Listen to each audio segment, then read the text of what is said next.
So now we're going to remove this vanity and the vanity top.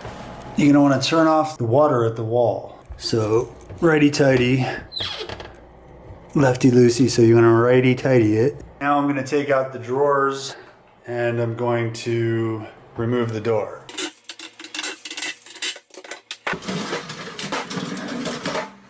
My wife's Makita. It's pretty awesome. Hand drill. Take these two nuts off, and then this trap will drop out.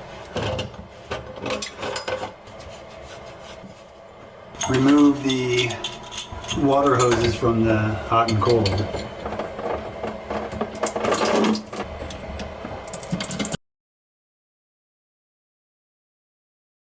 Take this stopper valve off, and this will unscrew. And once you get that a little loose, this whole thing should just twist out.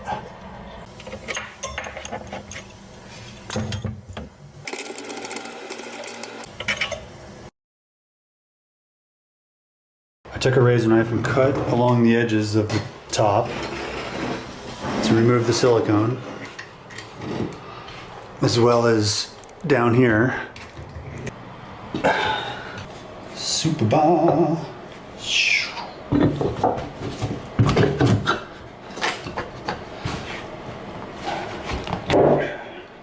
Super bar.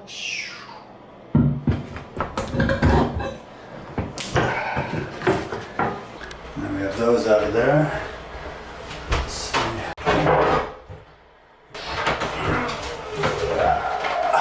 There were 1, 2, 3 wood screws holding it into the studs. So these are compression valves, and to remove these, we need to turn off the main water supply. Okay, so now that the main water supply is shut off, turn on your faucets, flush your toilets, try to run all the water out. I'm going to turn these back on.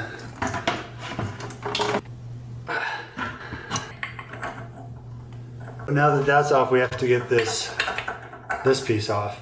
And what that is a brass ring like this sitting inside the nut that's compressed onto the copper pipe. To get that off, we have a special tool. So this thing's called a handle puller. You're gonna wanna hold on to it pretty tight right here so it doesn't come off, and twist it until the ring and nut come off.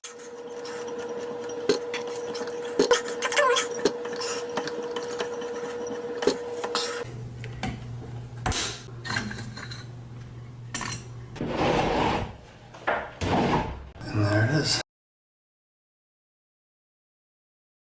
Another option are these SharBite connectors, and these are really simple to install.